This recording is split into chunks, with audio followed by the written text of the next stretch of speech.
I'm Katy Dean. My passage comes from Dickens Bleak House, Chapter 9.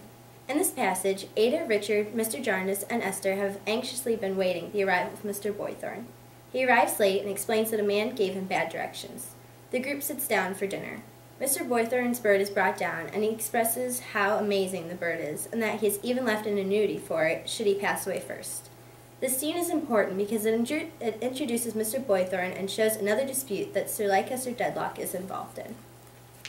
The subject of this laudation was a very little canary, who was so tame that he was brought down by Mr. Boythorn's man on his forefinger, and after taking a gentle flight round the room, alighted on its master's head.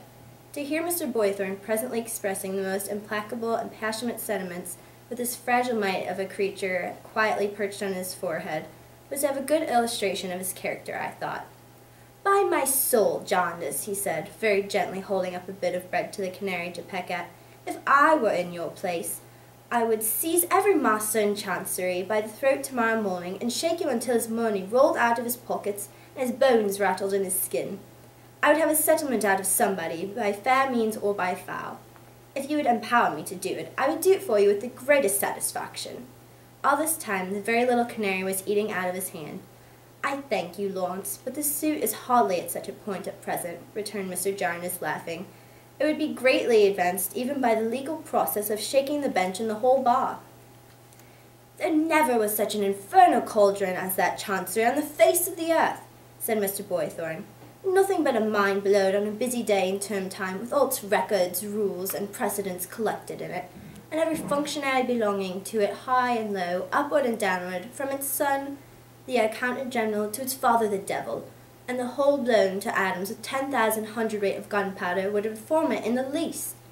It was impossible not to laugh at the energetic gravity with which he recommended this strong measure of reform.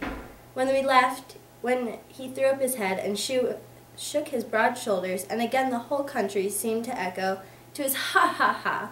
It had not the least effect in disturbing the bird, whose sense of security was complete, and who hopped about the table with its quick head now on this side and now on that, turning its bright sudden eye on its master as if he were no more than another bird.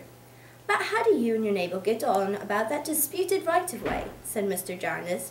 "You are never free from the toils of the law yourself." "The fellow has brought actions against me for trespass, and I have brought actions against him for trespass," returned Mr. Boythorn. "By heaven, he's the proudest fellow breathing.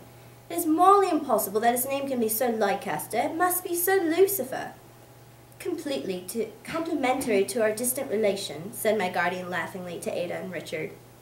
"I would beg Miss Clare's pardon and Mr. Carstone's pardon," resumed our visitor, "if I were not reassured by seeing in the fair face of the lady and the smile of the gentleman that it is quite unnecessary, and that they keep their distant relation at a comfortable distance." "Or he keeps us," suggested Richard. "By my soul," exclaimed Mr. Boythorn, suddenly firing another volley, "that man is, and his father was, and his grandfather was, the most stiff-necked, arrogant, imbecile, pig-headed numbskull ever, by some inexplicable mistake of nature, born in any station of life but a walking-stick's. The whole of that family are the most solemnly conceited and consummate blockheads. But it's no matter. He should not shut up my path if he were 50 baronets melted into one, and living in 100 Chesney-Wolds, one within another, with the ivory balls in a Chinese carving.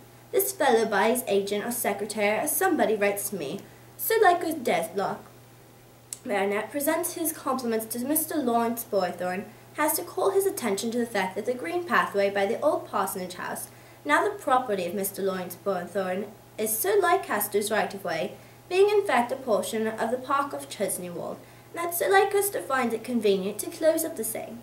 I write to the fellow, Mr. Lawrence Boythorn presents his compliments to Sir Leicester Dedlock, Baronet, and has to call his attention to the fact that he totally denies the whole of Sir Leicester Dedlock's positions on every possible subject, and has to add in reference to closing up the pathway that he will be glad to see the man who may undertake to do it.